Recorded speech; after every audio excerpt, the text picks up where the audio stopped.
ട്രംപിൻ്റെ ഈ പ്ലാനിനെ കുറിച്ച് പറയാനുള്ള കാര്യം അസാധ്യമാണ്, മനുഷ്യരാൽ സാധ്യമല്ലാത്ത ഒരു കാര്യമാണ്. പതിറ്റാണ്ടുകളായി നിലനിൽക്കുന്ന ഇസ്രായേൽ ഫലസ്തീൻ കോൺഫ്ലിക്റ്റിൽ ഇത്രയും വിഡ്ഢിത്തം നിറഞ്ഞൊരു പരിഹാരം ലോകത്താരും നിർദ്ദേശിച്ചിട്ടുണ്ടാവില്ല.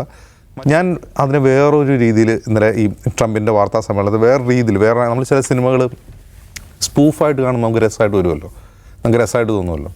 ചില സിനിമകൾ അപാര ബോറായിരിക്കും, ചിലപ്പോൾ സ്പൂഫായിട്ടാണ് നമുക്ക് രസമായിട്ട് തോന്നും. ഞാൻ അങ്ങനെ ഒരു സ്പൂഫായിട്ട് ഈ വാർത്താ സമ്മേളനത്തെ കണ്ടു നോക്കി. എനിക്ക് ശരിക്കും തോന്നിയത് നെതന്യാഹുവിനെ ശരിക്കും കളിയാക്കുന്നതാണെന്ന് എനിക്ക് തോന്നി ഒരു ഘട്ടത്തിൽ.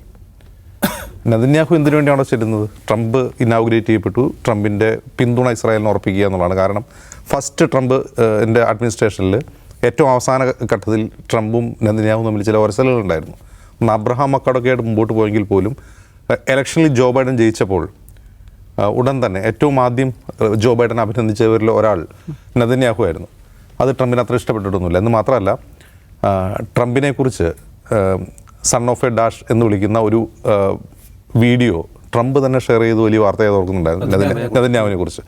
അപ്പോൾ തിരിച്ച് ഇസ്രായേൽ എന്താണ് ട്രംപിൻ്റെ പിന്തുണ തേടി ചെല്ലുകയാണ്, എന്നാൽ ഇവനെ ഒന്ന് ആക്കിവിടാം എന്ന് ട്രംപ് തീരുമാനിച്ചിട്ട് ആ ഒരു മെൻറ്റാലിറ്റി നമ്മൾ ആ വീഡിയോ കണ്ടു നോക്കിയാൽ ശരിക്കും നെതന്യാഹുവിനെ കളിയാക്കുന്നതാണോ എന്ന് തോന്നിപ്പോവും. ചില സമയങ്ങളിൽ നമുക്കതൊരു വിഡിത്തമാണെന്ന് തോന്നും. ചില സമയത്ത് ഒരു വംശഹത്യയെ, ഇനിയും ഒരു വംശഹത്യയെ മറ്റൊരു ഭാഷയിൽ അവതരിപ്പിക്കുന്നതാണെന്നും തോന്നിപ്പോവും. അതിനെങ്ങനെ വേണമെങ്കിലും വായിക്കാം. പക്ഷേ ട്രംപിൻ്റെ ഈ പ്ലാനിനെ കുറിച്ച് പറയാനുള്ള കാര്യം അസാധ്യമാണ്, മനുഷ്യരാൽ സാധ്യമല്ലാത്ത ഒരു കാര്യമാണ്. പതിറ്റാണ്ടുകളായി നിലനിൽക്കുന്ന ഇസ്രായേൽ ഫലസ്തീൻ കോൺഫ്ലിക്റ്റിൽ ഇത്രയും വിഡ്ഢിത്തം നിറഞ്ഞൊരു പരിഹാരം ലോകത്താരും നിർദ്ദേശിച്ചിട്ടുണ്ടാവില്ല. മറ്റൊരു കാര്യം, ഈ പ്രസ്താവന തന്നെ, ഇദ്ദേഹം പറഞ്ഞ കാര്യം തന്നെ വലിയ തോതിലുള്ള പ്രത്യാഘാതങ്ങൾ ആ റീജിയനിൽ ഉണ്ടാക്കും. ഇപ്പോൾ ഇന്ന് സൗദി അറേബ്യ എന്താണ് അതിനോട് വിശദീകരിച്ചത്?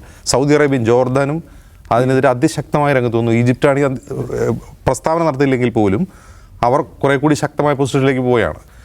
ഇത് ഏറ്റവും കൂടുതൽ പ്രതിസന്ധിയിലാക്കുക ഈ സ്റ്റീവ് വിറ്റ്കോഫ് എന്ന് പറയുന്ന ട്രംപിൻ്റെ മിഡിൽ ഈസ്റ്റ് ദൂതനെയാണ്.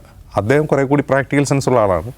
അദ്ദേഹത്തിന് അറിയാം ഇനി ഇതുണ്ടാക്കാൻ പോകുന്ന റിപ്പർക്കഷൻസ് എന്തൊക്കെയാണെന്നറിയാം. അദ്ദേഹം തന്നെയാണ് ഈജിപ്റ്റുമായിട്ടും ജോർഡനുമായിട്ടും സൗദി അറേബ്യയായിട്ടും ഇനിയും സംസാരിക്കേണ്ടത് ഗസ റീബിൽഡിനെ പറ്റി. അദ്ദേഹം തന്നെ പറയുന്നത് 10-15 വർഷം എടുക്കുക റീബിൽഡ് ചെയ്യാൻ എന്നുള്ളതാണ് അദ്ദേഹത്തിൻ്റെ ഒരു, അദ്ദേഹം അതിനുവേണ്ടിയാണ് ശ്രമിക്കുന്നത്. അപ്പോൾ ഇത് കൂടുതൽ അമേരിക്കയുടെ പശ്ചിമേഷ്യ നയത്തെ കൂടുതൽ സങ്കീർണമാക്കുകയാണ് ചെയ്യുക. ട്രംപിന് അതേക്കുറിച്ചൊന്നും വേവലാതിപ്പെടേണ്ട ആവശ്യമില്ല. ട്രംപ് ഇത് കഴിഞ്ഞ് നാളെ ചിലപ്പോൾ നേരെ തിരിച്ചു പറയും, മറ്റന്നാൾ മറ്റൊരു രീതിയിൽ പറയും. അതുകൊണ്ട് ട്രംപ് സ്വീകരിക്കുന്നൊരു നിലപാട് അത് അമേരിക്കൻ അഡ്മിനിസ്ട്രേഷൻ നിലപാട് നമുക്ക് കാണാൻ കഴിയില്ല. ട്രംപ് അങ്ങനെ പറഞ്ഞെങ്കിൽ പോലും ഇപ്പോൾ അമേരിക്കയുടെ വിദേശകാര്യ മന്ത്രാലയം ആ ഒരു ലൈനിലാണ്, ആ ഒരു ഡിപ്ലോമാറ്റിക് ലൈനിലാണ് ഈ പ്രശ്നപരിഹാരത്തിന് വേണ്ടി ശ്രമിക്കുക എന്ന് നമുക്ക് കരുതാൻ വയ്യ. പക്ഷേ ഈ ട്രംപ് പറയുന്ന വാക്കുകൾ ഇറ്റ്സെൽഫ് അതിനൊരുപാട് പ്രശ്നങ്ങൾ ഉണ്ടാക്കും. ആ പ്രശ്നങ്ങളായിരിക്കും ഇനി വരാൻ പോകുന്ന ദിവസങ്ങളിൽ നമ്മൾ കാണാൻ പോകുന്നത്.